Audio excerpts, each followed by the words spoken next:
अस्सलाम वालेकुम। मैं हूं आबिद खान। इस वक्त मेरे साथ मुर्तज़ा उल हसन भाई हैं, जो कि आज मार्च में आए हैं पाकिस्तान से इमिग्रेशन करके। उनसे हम पूछेंगे इंशाल्लाह कि कनाडा की इमिग्रेशन का क्या तरीका है, क्या सारी डिटेल्स इन्होंने से ये गुजरे हैं, तो ये भी हमें बताएंगे। मुर्तज़ा भाई, सबसे पहले आप अपना ज़रा तारुफ कराएं हमें। अस्सलाम वालेकुम। मेरा नाम मुर्तज़ा हसन है। मैं बाय प्रोफेशन एक मैकेनिकल इंजीनियर हूँ और पिछले 8 सालों से मैं एज अ बिजनेस एनालिस्ट काम कर रहा था। और उसके बाद मैंने अपना ये कैनेडियन इमिग्रेशन का प्रोसेस शुरू किया। मैं यहाँ पे as a provincial nomination programme के थ्रू आया हूँ, जो कि एक्सप्रेस एंट्री के थ्रू ही होता है, और वो मैं थोड़ा सा आगे एक्सप्लेन करूंगा कैसे।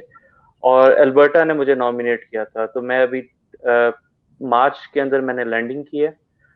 और बस। जी जी। बहुत शुक्रिया आपका कि आपने इतना वक्त हमें दिया, मुर्तज़ा भाई।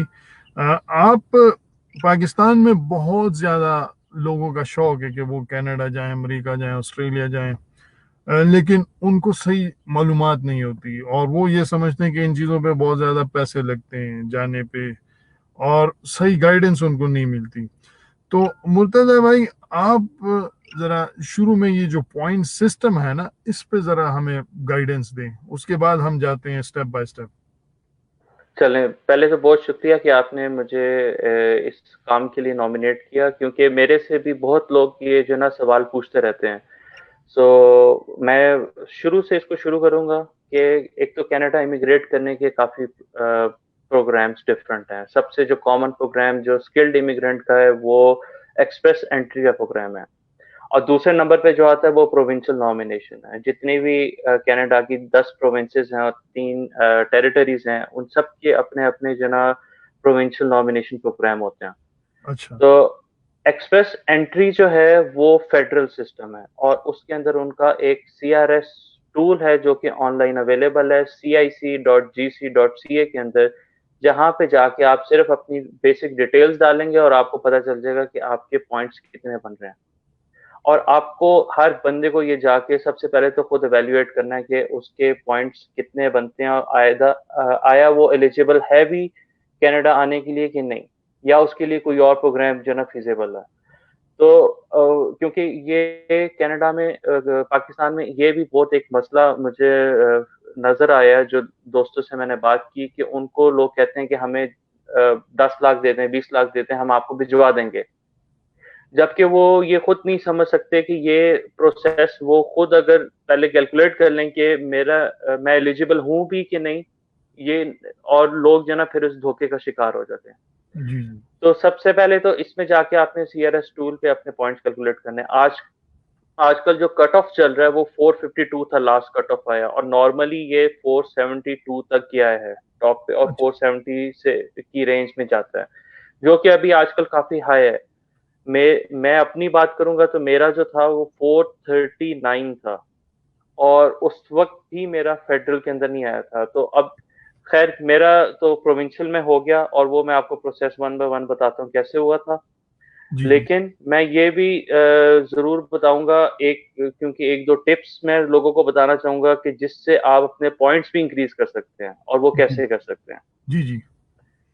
तो बेसिक स्टेप जो है, आपको इमिग्रेशन के लिए सबसे पहले आपको आइल्स देना है, और अपनी डिग्रियां वैल्यूएशन करानी है। इसके बगैर आप अपनी ऑनलाइन प्रोफाइल नहीं बना सकते। जी जी। और आइल्स के लिए इनका मिनिमम बैंड होता है, which is Canadian equivalent CLB 9, जिसका मतलब ये है कि लिसनिंग के अंदर आपका 8 आना चाहिए, और बाकी तीनों मॉड्यूल्स के अंदर आपका मिनिमम 7 आना चाहिए, तो आपका CLB लेवल 9 बनता है।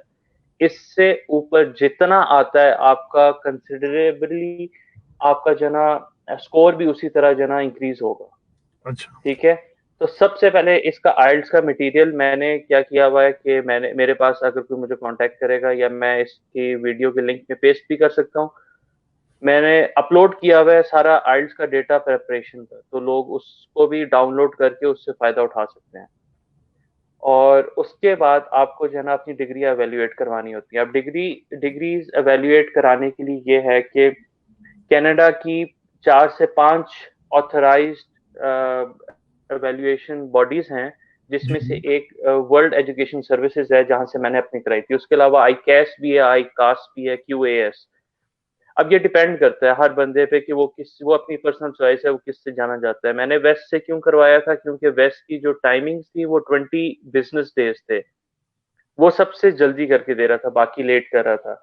लेकिन मेरा एक दोस्त है जिसकी डिग्री हाईटेक यूनिवर्सिटी वहां से थी, और वेस्ट वाले उसको रिकग्नाइज नहीं करते, जबकि आई कैस वाले उसको रिकग्नाइज करते हैं।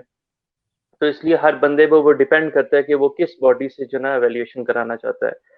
तो अब स्टेप बाय स्टेप मैं आपको कॉस्ट भी बताता जाऊंगा कि इस पे कॉस्ट कितनी आती है। वेस्ट की बैचलर्स की डिग्री एवेल्युएट कराने के लिए आपकी $285 कैनेडियन डॉलर्स आती है, जो कि ऑलमोस्ट 33,000 पाकिस्तानी रुपीस बनते हैं। जी जी। ठीक है।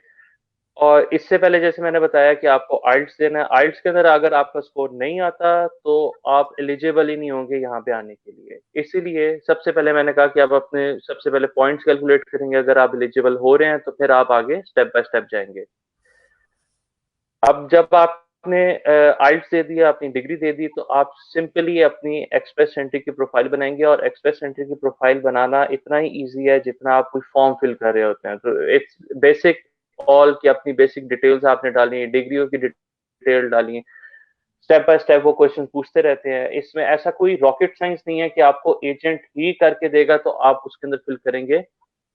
अगर कहीं किसी बंदे को कोई फंसता है तो उसमें काफी फोरम्स ऑनलाइन अवेलेबल हैं, या वो कंसल्ट भी कर सकते हैं एक दूसरे से कि इसमें सजेशन फॉर एग्जांपल कोई ट्रिक्स होती हैं कि यार इधर मुझे ऐसी चीज डालनी चाहिए इंफॉर्मेशन, ताकि मेरा जो है रिजेक्शन ना आए।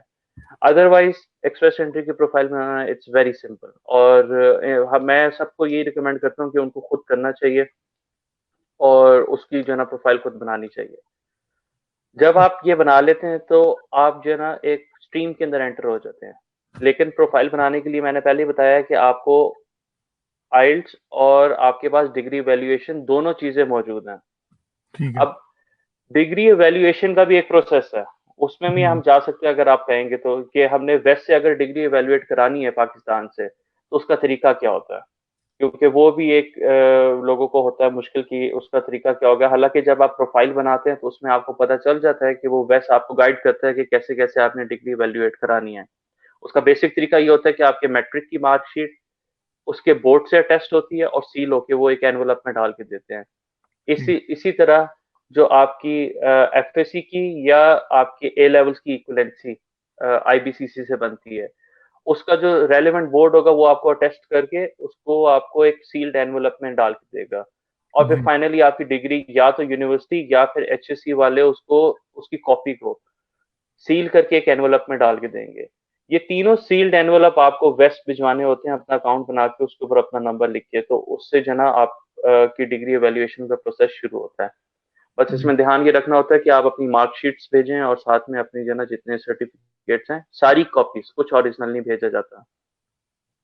तो इसके बाद आप जब स्ट्रीम में आ जाते हैं तो अगर आपके पॉइंट्स पूरे हो रहे हैं, फॉर एग्जांपल मेरे पॉइंट्स हैं 455 और आज ये जो लास्ट कट ऑफ था 452 था, तो मेरा नाम फौरन आ जाएगा, उसमें ड्रॉ के अंदर सिलेक्ट हो जाएगा। और उसके बाद मुझे इनविटेशन टू अप्लाई मिल जाएगा, एक लेटर आ जाएगा मेरे उसी के IRCC के अकाउंट के अंदर।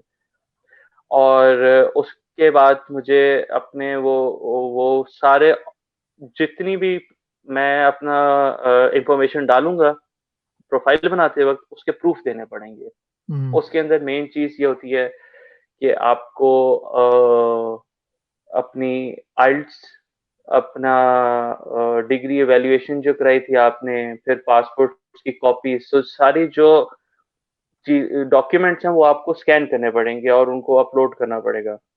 पहले जो था सिर्फ हम इंफॉर्मेशन डाल देते, अब हमने नेक्स्ट स्टेप में उनको अपलोड भी करना है।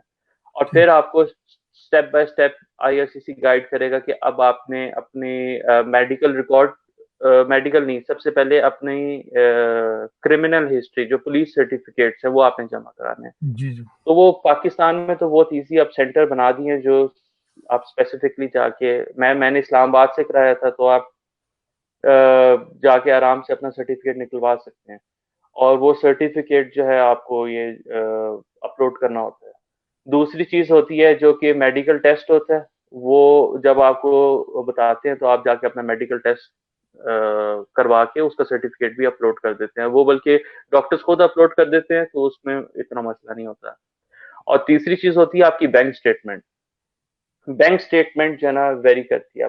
अगर एक बंदा सिंगल है तो उसके लिए जो है 13,000 कैनेडियन डॉलर जो है ना रिक्वायरमेंट होती है कि उसके बैंक अकाउंट में होने चाहिए।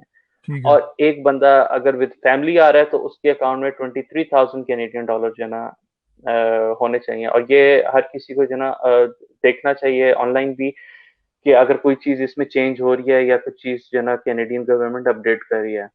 क्योंकि अभी मैंने रिसेंटली सुना है कि कैनेडियन गवर्नमेंट ने जो एप्लीकेशन फीस है उसमें भी कुछ चेंजेस किए हैं, और ये मेरा प्रोविंशियल नॉमिनेशन था, तो आई एम नॉट श्योर कि अगर एक्सप्रेस एंट्री में फेडरल वाले सिस्टम में कुछ थोड़ा बहुत अगर चेंज होता है तो नॉर्मल यही इतने ही पैसे आपको चाहिए होते हैं।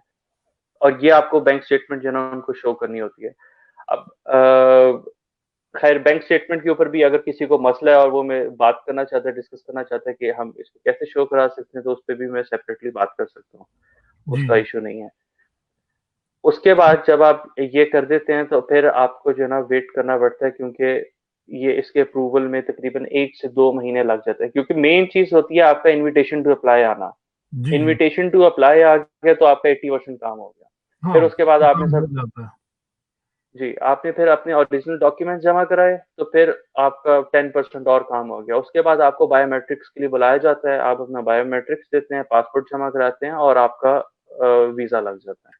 अच्छा, ये आपने माशाल्लाह बड़े शॉर्ट टाइम में पूरा प्रोसेस एक्सप्लेन कर लिया है। जो लोग अभी अभी हमें ज्वाइन कर रहे हैं या जो लोग जो अभी मुर्तज़ा भाई ने तफसील बताई है वो मैं ज़रा शॉर्ट करके आपको बताता हूँ। सबसे पहले आपने चेक करना है, CIC की वेबसाइट है www.gc.ca.ca पे जाके CRS कैलकुलेटर आप लिखेंगे गूगल में, CRS calculator immigration to Canada, तो वो आ जाएगी वो लिंक। उसमें आप पहले चेक करेंगे कि आपके पॉइंट्स कितने बन रहे हैं। ठीक है, आपके पॉइंट्स उसमें मुर्तजा भाई के हिसाब से 450 के करीब आने चाहिए। ठीक है, नेक्स्ट जो स्टेप है वो है आइल्स। आपने आइल्स करना है और उसमें आपने 3 बैंड में 7 लेना है और एक में 8 लेना है। ठीक है मुर्तजा भाई, ये आप कह रहे हैं ना? लिस्टिंग में 8 लेना।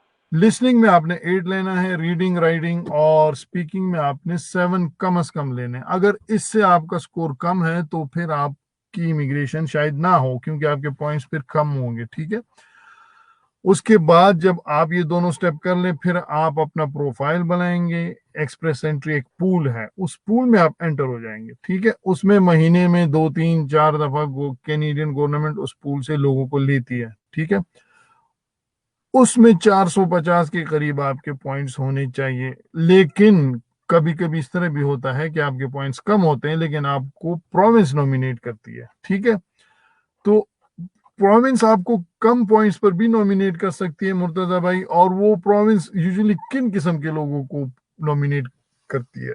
ये जो 450 है ये तो फेडरल के लिए। फेडरल का मतलब आप कनाडा में कहीं भी रह सकते हैं फिर। जी, तो अब हम बात करेंगे प्रोविंशियल नॉमिनेशन पे। जी जी तो बिल्कुल। जब आप अपनी एक्सप्रेस एंट्री की प्रोफाइल बनाते हैं उसमें आपके पास ऑप्शन होती है कि अगर आप किसी प्रोविंस में स्पेसिफिकली इंटरेस्टेड हैं कि नहीं है, तो आप सारे प्रोविंसेस की लिस्ट होती है, आप अपनी मर्जी से जिन जिन प्रोविंस में आप जाना चाहते हैं आप उनको सेपरेटली चेक मार्क भी कर सकते हैं। और अगर वो उनके जब ड्रॉ होंगे तो उनकी ड्रॉ में आप ऑटोमेटिकली इंक्लूड हो जाएंगे। तो अगर फॉर एग्जांपल मैंने अल्बर्टा को सिलेक्ट किया तो अल्बर्टा का कभी ड्रॉ हुआ तो उसमें अगर मेरा नाम आ गया तो वो मुझे सिलेक्ट कर लेंगे। अब इसमें मैं थोड़ा सा और डिटेल में जाऊंगा ताकि प्रोविंशियल नॉमिनेशन को हम समझ सकें। प्रोविंशियल नॉमिनेशन अब इन्होंने थोड़ा आसान इस तरह से किया है कि आपको सेपरेटली प्रोफाइल नहीं उसकी बनानी है। ऑल्दो आप बना सकते हैं, पहले ये होता था कि आप अपनी अल्बर्टा की अलहदा गवर्नमेंट की वेबसाइट पे जाके आप उनको अपनी इंटरेस्ट शो कराते थे, एप्लीकेशन जमा कराते थे और उसके थ्रू होता था। लेकिन अब एक्सप्रेस एंट्री के थ्रू आप डिफरेंट प्रोविंसेस में जब सेलेक्ट करेंगे तो आपको क्या होगा कि डिफरेंट प्रोविंसेस का जब भी ड्रॉ होगा तो उसमें आप ऑटोमेटिकली इंक्लूडेड होंगे। अब इसका क्राइटेरिया क्या होता है कि हर प्रोविंस के अंदर शॉर्टेज ऑक्यूपेशन लिस्ट होती है। कि कौन कौन से उनको ऐसे ऑक्यूपेशंस हैं जिनकी हाई एंड डिमांड है। अब मेरा जो केस में था, मेरा मैकेनिकल इंजीनियर था, और इसका नेशनल ऑक्यूपेंसी जो क्लासिफिकेशन है, जिसको नॉक बोलते हैं, एनओसी बोलते हैं, वो 2132 थी, और ये अल्बर्टा के अंदर शॉर्टेज थी। इसका जो स्कोरिंग होता है वो भी हर क्वार्टरली या 2 महीने बाद जब भी इनका ड्रॉ होता है वो चेंज होता रहता है, लेकिन ये 400 मैक्सिमम जाता है, इससे ऊपर नहीं आता। यानी कि इसका मतलब ये हुआ कि अगर आपके 400 तक की स्कोर है और आप शॉर्टेज ऑक्यूपेशन लिस्ट में आते हैं, तो आपके पास चांस है सिर्फ। इसकी गारंटी कोई नहीं दे सकता, और इसका एवेल्युएशन क्राइटेरिया किसी को भी नहीं पता कि वो कैसे सिलेक्ट करते हैं, रैंडमली पिक करते हैं या उसमें से क्या क्या फैक्टर डालते हैं।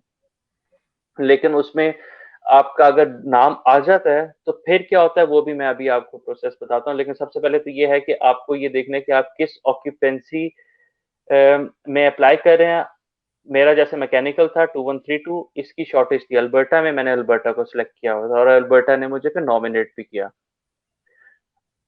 जब कोई भी प्रोविंस आपको नॉमिनेट करते थे, क्योंकि मेरे स्कोर जो था मेरा 439 था, जिसकी वजह से मैं फेडरल के अंदर सिलेक्ट नहीं हो सका था, और उसके बाद 470 तक चला गया था। अच्छा। जब आपको कोई भी प्रोविंस नॉमिनेट कर देता है तो फिर आपका प्रोसीजर ये होता है कि आपको उसको एक्सेप्ट करना पड़ता है या रिजेक्ट करना पड़ता है अपनी प्रोफाइल में जाके। अगर आप एक्सेप्ट करते हैं तो वो आपको इंस्ट्रक्शंस देते हैं कि आपने उनको पूरी एप्लीकेशन जमा करानी है, और वो एप्लीकेशन काफी बड़ी होती है और हार्ड फॉर्म में जमा करानी होती है आपको। एप्लीकेशन की सारा क्राइटेरिया होता है जिसके अंदर आपके ओरिजिनल डॉक्यूमेंट जो हम एक्सप्रेस एंट्री में जमा करा रहे थे, वो सिमिलर डॉक्यूमेंट्स आप यहाँ भी, वो डुप्लीकेशन होती है एक तरह की, वो सारे डॉक्यूमेंट्स आप यहाँ पे भी जमा करा सकते हैं। वो पूरी प्रोफाइल आप बना के, आपके पास 2 महीने का टाइम होता है, आप वो पूरी प्रोफाइल अपनी एप्लीकेशन बना के, काफी फॉर्म्स होते हैं पूरी फैमिली की, और आप कोरियर कर देते हैं उनको उस प्रोविंस को, उस एड्रेस पे जो उन्होंने दिया होता है अपनी एप्लीकेशन में। ठीक है। और फिर आप वेट करते हैं कि आपकी जो है वैल्यूएशन कब होती है। अगर आपकी वैल्यूएशन होकर एक्सेप्ट हो जाती है, जिसके 95% चांस होते हैं, अच्छा, कि वो अनसे एक्सेप्ट हो गया। वो एक्सेप्ट कि सिंस उन्होंने अगर आपको नॉमिनेट कर दिया, तो उसके बाद आपकी बहुत हाई प्रोबेबिलिटी होती है, अनटिल अनलेस आप कोई ब्लंडर ना मार दें। जी। ब्लंडर कैसे लोग मार सकते हैं कि जब आपको कहा जाता है कि अपनी आपने एक्सपीरियंस लेटर जमा कराएं, क्योंकि 3 साल का एक्सपीरियंस होना कंपलसरी है आपके पॉइंट्स पूरे होने के लिए। ये सॉरी, एक पॉइंट मैं बल्कि भूल गया, जब आप सीआरएस टूल के अंदर अपनी इवैल्यूएशन कर रहे होंगे तो जी उसमें वो जी। पूछेगा कि आपका कितना साल का एक्सपीरियंस है। तो मिनिमम 3 से ऊपर जितना भी है वो काउंट नहीं होता। लेकिन हम्म। अगर आपका 3 है तो आप मिनिमम क्राइटेरिया पूरा कर रहे होंगे, उससे कम जो है आपके स्कोर बहुत कम बनेगा। जी जी। अब ये जो आप एक्सपीरियंस लेटर जमा कराते हैं, वो आपने कैसा जमा कराना है, उसके अंदर जो आप रिस्पॉन्सिबिलिटीज डालेंगे वो मोर और लेस मैच होनी चाहिए जो कि कैनेडियन गवर्नमेंट में रोल्स एंड रिस्पॉन्सिबिलिटीज लिखी हुई है उस एनओसी या उस ऑक्यूपेंसी के अगेंस्ट। मैंने मैकेनिकल इंजीनियर किया, मैकेनिकल के अंदर डिफरेंट डेजिग्नेशन हो सकती हैं, हर डेजिग्नेशन की अलग रोल्स एंड रिस्पॉन्सिबिलिटीज हैं, उससे मेरा कुछ ना कुछ मैच होना चाहिए। कुछ लोग ये गलती कर देते हैं, वो कॉपी पेस्ट कर देते हैं, जिसकी वजह से वो रिजेक्ट हो जाते हैं। कॉपी पेस्ट नहीं कर सकते आप। कुछ लोग होते हैं कि उसको वो देखते ही नहीं है और अपनी मर्जी से जो उनकी असल रिस्पॉन्सिबिलिटीज होती हैं वो बना देते हैं, उससे भी रिजेक्ट हो जाते हैं। आपको ये नहीं करना। आप सिंस मैकेनिकल इंजीनियर हैं और किसी डिफरेंट डिसिप्लिन में, डिफरेंट डेजिग्नेशन में काम कर रहे हैं, तो आपकी कुछ ना कुछ मैच करेंगी। तो आपने वो बस केयरफुली और ध्यान से अपनी जो जॉब डिस्क्रिप्शन बनाएंगे, उसमें इंश्योर करना है कि सारी वो वाली, सारी नहीं, मेजॉरिटी जो कनाडा को रिस्पॉन्सिबिलिटीज रिक्वायर्ड हैं वो आपकी उसमें जेडी में कवर हो रही हैं। अच्छा। जब आप ये करेंगे तो वो आपकी जो है ना 100% एक्सेप्ट होगी, उसमें कोई उसमें इश्यू नहीं होता। अच्छा। तो ठीक है। जी। जी जी। अच्छा, ये प्रोविंशियल नॉमिनी में मतलब ये चांस भी होता है कि आपका स्कोर अगर 450 या 470, जो उनका फेडरल का जो बेंचमार्क है, उससे अगर थोड़ा कम भी हो, तो प्रोविंसेस, ये डिपेंड करते हैं आपकी ऑक्यूपेशन पे और प्रोविंस की डिमांड पे। ठीक है। तो अभी आप तो इंजीनियर थे, आप अल्बर्टा आ गए, अब एक बंदा है वो बिजनेस या अकाउंट्स या इन जैसे सब्जेक्ट्स में वो एक्सपर्ट है, तो वो उसको कौन से प्रोविंस का मेंशन करना चाहिए ताकि वो वहां पे जा सके, जस्ट इन अच्छा, केस अगर फेडरल में नहीं हो रहा। मैं हमेशा रिकमेंड करता हूँ कि प्रोविंसेस तो सारे सिलेक्ट करने चाहिए आपको, अच्छा, कि अगर सारे। आपका अल्टीमेटली यही एम है कि आपने कनाडा के अंदर आना ही आना है और यहाँ पे आपने लैंड करना है, तो आपको कोई मसला नहीं होना चाहिए, आप सारे प्रोविंसेस सिलेक्ट कर दें। अगर कोई प्रोविंस आपको नॉमिनेट कर देता है तो वेल एंड गुड। और जो भी करता है फिर फ्यूचर में कुछ अरसे बाद आपके पास ऑप्शन होती है कि आप अपना प्रोविंस भी चेंज कर सकते हैं, हाँ हाँ। उसका भी एक हाँ। तो इसलिए वो इतना मसला नहीं होता, मेन चीज जो ये है कि आपको कोई प्रोविंस नॉमिनेट कर दे। हाँ हाँ, बिल्कुल, आप कनाडा आ जाएं, बस ये मसला है। जी जी अच्छा, आप बात कर रहे थे, वो सिलसिला आपका चल रहा था, मैंने बीच में आपको काट लिया, आप वही से बात दोबारा शुरू करें। जी। तो बस उसमें यही है कि अल्बर्टा की जब आप मेरे पास नॉमिनेशन आ गई थी, अब अल्बर्टा की नॉमिनेशन में आपने कहा कि जो ना 450 से कम भी हो, अभी अभी तो खैर 452 तो अभी मेरे ख्याल से कोविड की वजह से शायद स्कोर पता नहीं क्यों कम हुआ है, या सॉरी इसकी किसी डिफरेंट क्राइटेरिया की वजह से कम हुआ है। मैं इसके ऊपर अब ज्यादा फॉलो अप नहीं कर रहा क्योंकि हाँ हाँ सिंस मैं अब इसमें इंटरेस्टेड नहीं हूँ। लेकिन हाँ। जो लास्ट मुझे पता है वो 472 की रेंज में जो है ना स्कोर चल रहा था। अच्छा, तो ठीक है। जी जी। और जो बात आप कर रहे थे कि इससे कम हो, तो मैंने ये भी देखा है, मेरी दफा फेडरल का जो कट ऑफ था वो 444 था, और अल्बर्टा का जो था वो 333 था। 333 तक भी पहुंचता जी। तो है? ये अच्छा 300 में रहता है, ज्यादातर 300 में रहता है, 380 तक जाता है, डिफरेंट होता है। और फिर अच्छा। उसके बाद अब इसका जो सिलेक्शन क्राइटेरिया ना दैट इज वो सबको जो है ना क्लियर नहीं है कि वो किस तरह से करते हैं। आई डोंट नो कि अगर किसी और को नॉलेज है, लेकिन मैंने जितना सर्च किया था मुझे नहीं इसका पता चला था कि क्या क्राइटेरिया है। तो एक चीज जरूर समझ आई थी कि इनकी हमें वो ऑक्यूपेशन जो इन हाई इन डिमांड है ना वो लास्ट में देखनी चाहिए। अब हम्म। हर बंदे को खुद एवेल्युएट अपने आप को करना है कि उसका क्या स्कोर बन रहा है, वो आया उसको इम्प्रूव कर सकता है। अब इम्प्रूव करने के क्या क्या तरीके हैं वो मैं थोड़ा सा डिस्कस करना चाहूंगा। जी जी, बताएं बताएं। सबसे पहली चीज तो ये है कि वो अपने आइल्स के स्कोर को इम्प्रूव करे। जी जी। आइल्स को स्कोर को, अब कुछ लोग कहते हैं कि अगर 0.5 या मेरा 7.5 आया है, ठीक है, 7.5 से 8 हो जाएगा तो क्या फर्क पड़ेगा, लेकिन वो कभी उसको सीआरएस टूल को खुद यूज करके देखें तो उनको पता चलेगा कि अच्छे खासे पॉइंट्स का जो ना फर्क पड़ जाता है सिर्फ 0.5 से भी। जी जी। ठीक है। एक तो ये है कि आइल्स इंप्रूव करने की कोशिश करें अगर वो कर सकते हैं। अगर नहीं कर सकते तो ज्यादातर लोग हमारे पास जो अप्लाई कर रहे होते हैं उनके पास बैचलर्स डिग्री होती है। बैचलर्स डिग्री में वो फुली क्वालिफाई नहीं करेंगे, उनका मैक्सिमम स्कोर जो बन रहा होगा वो 418 या 415 या 420 तक बन रहा होगा, जी जी। मैक्सिमम भी 425 तक बन रहा होगा, तो वो किसी सूरत भी क्वालिफाई नहीं करते। तो इसके लिए एक जो आसान ट्रिक होती है वो ये होती है कि आप 1 ईयर का पोस्ट ग्रेजुएट डिप्लोमा करने का सोचें। वो अच्छा। इतना एक्सपेंसिव भी नहीं होता, उसमें बहुत ज्यादा टाइम भी नहीं लगता, और वो ऐसी जगह से करें जो कनाडा जिसको रिकग्नाइज भी करे, और वो बहुत सी इंस्टीट्यूशंस हैं। और अच्छा, उससे होता ये है कि आपको 32 से 33 पॉइंट्स एक्स्ट्रा मिल जाते हैं। ये तो बहुत ज्यादा पॉइंट्स। जी। 32। अब ये चीज बहुत ज्यादा लोगों को नहीं पता कि 1 ईयर जो डिप्लोमा की जो वर्थ है वो बहुत ज्यादा है। अच्छा। ठीक है। अगर किसी ने मास्टर्स किया हुआ है या एमबीए किया हुआ है या वो करना चाहता है तो उसके 39 to 40 पॉइंट्स इंक्रीज हो जाएंगे। अच्छा, और किसी ने अगर पीएचडी की हुई है तो उसके 53 to 54 पॉइंट्स इंक्रीज हो जाते हैं। एक एक साल के डिप्लोमा करने के बाद? नहीं नहीं, अगर मैं क्वालिफिकेशन की बात कर रहा हूँ, आपकी सिर्फ अगर डिप्लोमा क्वालिफिकेशन? उसने किया हुआ है, सिर्फ ठीक। अगर बैचलर्स के बाद डिप्लोमा करता है वो, तो उसके 32 to 33 हैं, लेकिन मास्टर्स करता है तो जाहिर हाँ। है और पॉइंट्स इंक्रीज होंगे, और पीएचडी और ज्यादा होंगे, तो हर बंदे को कितने पॉइंट्स इंक्रीज, और वो 49th एज तक आपको फुल एज के पॉइंट्स मिलते हैं। जैसे ही आप 30 को टच करते हैं आपके 5 पॉइंट्स गिर जाएंगे, और उसके हर 1 साल के बाद आपके 5 5 5 पॉइंट्स जो है ना कम होना शुरू हो जाएंगे, तो वो फिर मुश्किल हो जाता है। तो जो मैरिड हम्म, कपल होते हैं, मैं उनको हमेशा रिकमेंड करता हूँ कि आप अगर खुद मेन एप्लीकेंट नहीं बन सकते तो आप अपनी वाइफ को बना दें, अगर उनकी एज कम है और उनकी क्वालिफिकेशन भी सेम है। अच्छा, एज का जरा बताएं कि एज कितनी होनी चाहिए आपकी, मतलब कितनी एज आपकी हो जाए तो फिर आप अप्लाई ना करें। ये आपके सीआरएस टूल आपको बताएगा। किसी ने अगर पीएचडी की हुई है, उसकी एज 34 भी है, तब भी उसके 450 बन रहे होंगे। हाँ। ठीक है। लेकिन अगर किसी के पास बैचलर्स है और 34 35 पे बैठा हुआ है, तो उसके वो स्कोर ही नहीं बनेगा, वो क्वालिफाई नहीं करेगा। तो हम्म बेस्ट एज तो है कि 29 जो है ना आइडियल एज है, उस वक्त आपकी एप्लीकेशन चली जानी चाहिए, ताकि आप जो है ना पूल के अंदर आ जाएं। क्योंकि जैसे ही आप 30 टच करेंगे तो आपके 5 पॉइंट्स गिर जाएंगे, और 5 5 5 इंक्रीमेंट चलता रहेगा फिर। हम्म।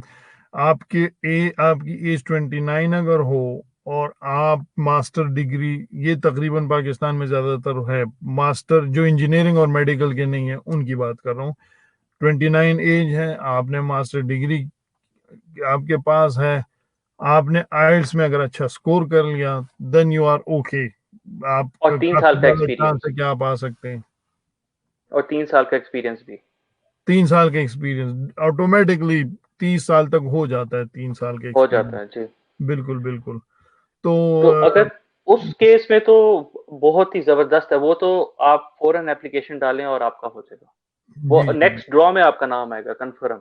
अभी जो पॉइंट बिल्कुल। स्कोर सिस्टम चल रहा है उस हिसाब से बिल्कुल। हाँ, लेकिन अगर कोई आइल्स नहीं कर सकता, फॉर एग्जाम्पल कोई 6 ले रहा है या 6.5 ले रहा है, तो उसको अप्लाई नहीं करना चाहिए मेरे ख्याल में। उसको फिर स्टूडेंट वीजे के लिए अप्लाई करना चाहिए मेरे हिसाब से।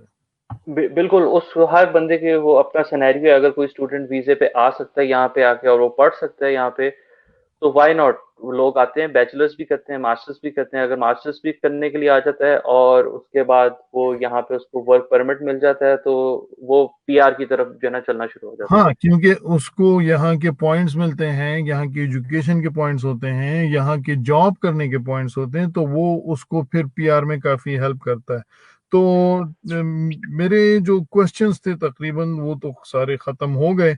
मुर्तजा भाई, आप आखिर में कुछ, या जो रह गया अगर आप उसमें से कुछ ऐड करना चाहते हैं। जी ज़रूर। इसमें इसके अलावा ये तो हमने प्रोविंशियल नॉमिनेशन और एक्सप्रेस एंट्री की बात की। इसके अलावा भी लोगों लोगों की जिनकी एज ज़्यादा हो गई है और जो आइल्स बहुत अच्छा नहीं दे सकते, ये एक्सपीरियंस, ये स्किल्ड लेबर की मैं बात नहीं कर रहा। जी जी। उसके अलावा भी अगर कोई इंटरेस्टेड होता है तो उनको एटलांटा का पायलट प्रोग्राम ज़रूर देखना चाहिए। एटलांटा का पायलट इमिग्रेशन प्रोग्राम जो है वो 2019 में के तक था। 2 साल के लिए उन्होंने किया था। अब 2 साल के लिए उन्होंने दोबारा एक्सटेंड किया 2021 तक। और उसके अंदर जो आइल्स की रिक्वायरमेंट है वो कम होती है, एज की रिक्वायरमेंट नहीं है उसके। और उसके अंदर लेकिन डिग्री एवेल्युएशन आपको करानी पड़ती है। नहीं, लेकिन उसमें जॉब ऑफर चाहिए ना। जॉब ऑफर के लिए भी उसमें फिर एजेंट थोड़ा हेल्प करते हैं, क्योंकि उनको पता होता है कि जितने भी उनकी रिकग्नाइज्ड एम्प्लॉयर्स हैं जो अलाउड हैं बाहर से लेने के लिए। क्योंकि अब नॉर्मली अगर आप सोचें कनाडा के अंदर जॉब लेना, तो वो नियर टू इम्पॉसिबल है। हो हम्म सकता है कि शायद 1 मिलियन में एक किसी बंदे को जॉब मिल जाए। ऐसा नहीं होता। लेकिन इन 4 आइलैंड्स के लिए, जिसमें नोवा स्कॉशिया है, न्यू ब्रंसविक है, न्यू फाउंडलैंड है, जी इनके जी। लिए क्या है, इनके अपनी अपनी वेबसाइट पे उन्होंने एम्प्लॉयर्स की लिस्ट दी हुई है जो कि ऑथराइज्ड हैं बाहर से, कनाडा के बाहर से हायर करने के लिए। जी अगर जी आप जी। उनमें अप्लाई करेंगे और अगर आपको जॉब ऑफर आ जाती है, तो आप विद जॉब, लेकिन वो स्किल्ड नहीं होती, वो मोस्टली। नहीं, हाँ, ये जो अटलांटिक इमिग्रेशन है ना, इसमें जॉब ऑफर चाहिए होती है, वो बड़ा जी। मुश्किल होता है वो लेना, उसके बगैर आपकी इमिग्रेशन नहीं हो सकती, ठीक है। तो हम्म। अगर आप एक कह रहे हैं कि एजेंट्स ऐसे हैं, तो आप मुझे ऐसे एजेंट्स के नाम बता सकते हैं जो कि अटलांटिक इमिग्रेशन में लोगों को जॉब ऑफर दिला सकते हैं। नहीं, ऐसा ऐसा तो गारंटीड कुछ नहीं है। और ये सिर्फ मैं उन लोगों के लिए कहूंगा जो 40 एज के हो गए हैं और उसके बाद उनके पास एक्सपीरियंस है इस तरह का, जैसे एचआर का हो गया। या इसके अलावा लेबर तबका आ जाता है इसमें, जैसे ट्रक हाँ ड्राइवर्स हैं, क्रेन ऑपरेटर्स हैं, उस तरह की जॉब्स हैं। वहां पे जो है ना स्किल्ड हाँ। लेबर की जॉब्स नहीं है इतनी, तो इसलिए जॉब बिल्कुल। लेना भी आसान नहीं है उधर स्किल्ड के लिए। मेरे ख्याल में ये जो फेडरल स्किल्ड वर्कर है ना, ये बड़ा जबरदस्त तरीका है आने का। इसमें बस सिर्फ और सिर्फ आपने अपनी इंग्लिश इंप्रूव करनी होती है, क्योंकि ज्यादातर लोग मास्टर डिग्री तो सबके पास है, ठीक है, या बैचलर डिग्री या मास्टर उनके पास है। जिस चीज में पाकिस्तानी मार खाते हैं वो आयल्स है, वो उनसे नहीं होता। मतलब ज्यादा मार्क्स वो नहीं ले सकते, 6.5 तक ज्यादा तो लोग ले लेते हैं, लेकिन ये 7 और 8 तक जो पहुंचना होता है ना, ये काफी हार्ड होता है। अगर आप इसमें इम्प्रूव करें तो तब आप फेडरल स्किल्ड वर्कर पे आ सकते हैं मेरे ख्याल में। कनाडा और आपके कनाडा आने में जो सबसे बड़ी दीवार है ना, वो आइल्स में का स्कोर है। आपने आइल्स में स्कोर ले लिया तो आप कनाडा के अलावा किसी भी और मुल्क में जा सकते हैं। जी जी। हाँ जी, और आइल्स में मैं एक हद बंदे को रिकमेंड करूंगा, क्योंकि ये एक फियर होता है इंटरनल। मैं मुझे इंग्लिश आती थी, लेकिन फिर भी एक फियर था कि स्कोर कैसा आएगा। और इसको ओवरकम करने का सिर्फ एक तरीका है, प्रैक्टिस। प्रैक्टिस। उसके अलावा कुछ भी नहीं प्रैक्टिस। है। यूट्यूब पे बहुत ज्यादा वीडियोस अवेलेबल हैं, काफी हेल्पफुल वीडियोस हैं। उससे मैं खुद जब आ रहा था तो मैं यूट्यूब से वीडियो देख के मैं इंग्लिश मैंने अपनी इम्प्रूव की थी उस जमाने में। तो मुर्तजा भाई, तकरीबन सारी बातों को हमने टच कर लिया है। अब एक एक चीज में डिटेल में जाने में तो ये तो फिर 3 घंटे का सेशन हो जाएगा। तो असल में लोगों को बताना था कि आपके पास अगर ज्यादा पैसे भी नहीं है और ज्यादा आपके पास रिसोर्सेज भी नहीं है, आपने सिर्फ और सिर्फ आइल्स में अच्छे मार्क्स लेने हैं, आपके पास मास्टर डिग्री होनी चाहिए, आपकी एज 30 के लगभग होनी चाहिए। ये सारा कुछ मैंने मुर्तजा भाई की इस वीडियो से सीखा। तो तब आप इंशाल्लाह कनाडा आ सकते हैं। तो मुर्तजा भाई, और आप कुछ कहना चाहेंगे इस बारे में? नहीं, बस यही हमने मैं कोशिश तो किया कि सारी चीज़ सम अप कर दूँ। और आखिरी चीज़ शायद मैं एक चीज़ भूल गया था, जो जब आप अपनी प्रोफ़ाइल इन्विटेशन टू अप्लाई होता है, और जब आप अप्लाई अप्लाई करते हैं, तो आपको फ़ीस भी कनाडा की जमा करानी पड़ती है। जी। मेरे केस में वो $2300 थी पूरी फैमिली की। लेकिन पर्सन टू पर्सन वेरी करेगी वो, जितने फैमिली मेंबर्स हैं, और अगर आपकी प्रोविंशियल है या फेडरल है। फेडरल की कम होती है, प्रोविंशियल की थोड़ी सी ज्यादा होती है। अच्छा, ठीक है, वो तो कोई इशू नहीं है। वो जी। एम्बेसी की फीस है, that is no problem. Main जो मसला है आइल्स में मार्क्स लेना, वो बड़ा मसला है मेरे ख्याल में। और इवेल्युएशन भी आसान है, आप अपनी डिग्रीज पहुंचाएंगे, विद इन अ मंथ आपकी डिग्रीज एवेल्युएट होके आ जाएगी। और ठीक है, बस और मुर्तजा भाई, मैं वीडियो बस खत्म कर रहा हूँ, और कोई बात तो जी। नहीं है? आधे घंटे की हो गई ये वीडियो हमारी। नहीं नहीं, ठीक है। बस उसमें बस ये है कि आइल्स के लिए भी एक मेरी पर्सनल रिकमेंडेशन है कि एक बंदा है, JAY के नाम से, यूट्यूब के अंदर ऊपर। उस उससे मुझे बहुत फायदा हुआ था, और उसकी जो वीडियोस थी वो बहुत जबरदस्त थी। उससे लोगों को सीखना चाहिए। और उसके अलावा अगर किसी को ये लिंक चाहिए इसका, आइल्स के मटेरियल का, तो वो भी मैं आपको दे सकता हूँ। अच्छा, मुर्तजा भाई को मैंने टैग किया हुआ है, आप उनसे पूछ सकते हैं। इसके अलावा अगर ये कंसल्टेंट्स वगैरह के पास पाकिस्तान में बहुत ज्यादा लोग जाते हैं, याद रखें इसमें बहुत सारे कंसल्टेंट्स लाइसेंस नहीं है, मतलब उनके पास कैनेडियन इमिग्रेशन की जो लाइसेंस होता है वो नहीं है। और वो पाकिस्तान में तो हर कोई कंसल्टेंट बन सकता है। तो आप उनके पास जाने से पहले CIC.GC.CA की वेबसाइट को सर्च करें। वैसे पाकिस्तान में सही कंसल्टेंट्स हैं मुर्तजा भाई? वेल, मैं अब, क्योंकि मेरा अपना दोस्त है जो कि यही काम करता है, और उसका बड़ा भाई जो है वो यहीं पे टोरंटो में होता है, और वो IRS जो जो अथॉरिटी है उनसे लाइसेंस्ड है। और मेरा एक ट्रस्ट का लेवल है बहुत ज्यादा। तो अच्छा। ऑब्वियसली मैं अगर किसी को रिकमेंड करता हूँ तो उसको करता हूँ। और वो, क्योंकि उसकी कॉस्ट भी नॉमिनल होती है, और वो उसकी प्रोसेस, उसने फेथ है उस पे। एक ये भी चीज होती है, क्योंकि यहाँ पे दो नंबरी का चांस बहुत ज्यादा होता है। तो अगर अच्छा, आप किसी पे ट्रस्ट करते हैं, तो ये भी एक नेमत होती है कि अगर आपको इस तरह का कोई एजेंट मिल जाए, तो अगर आप कहते हैं तो मैं उनकी डिटेल्स भी आपके साथ शेयर कर सकता हूँ। चले वो तो बस फिर आपसे जो मैंने आपको टैग किया हुआ है, तो आपको जो जो मैसेज करेगा आप उनसे फिर उनको बता सकते हैं। आप मुर्तजा भाई को मैंने टैग किया हुआ है, आपके जो भी सवालात हैं आप उनसे डायरेक्ट कर सकते हैं। आप वीडियो की जो हम बना रहे हैं इसके नीचे आप लिंक, मतलब जो हमारी वीडियो उसके नीचे आप कमेंट करें, तब भी मुर्तजा भाई आपको जवाब दे देंगे। तो आप सबकी देखने का बहुत शुक्रिया मुर्तजा भाई, आपके टाइम का बहुत शुक्रिया। बस अफ्तारी में अभी तकरीबन आधा घंटा रह गया है, तो बस जी, आप भी जाएं, अफ्तारी करें, और हम भी बस थोड़ी देर वॉक वगैरह करते हैं, उसके बाद देखते हैं। बहुत शुक्रिया आपका, और देखने बिल्कुल जी। वालों का भी बहुत शुक्रिया। ओके जी, अल्लाह हाफ़िज़। खुदा हाफिज।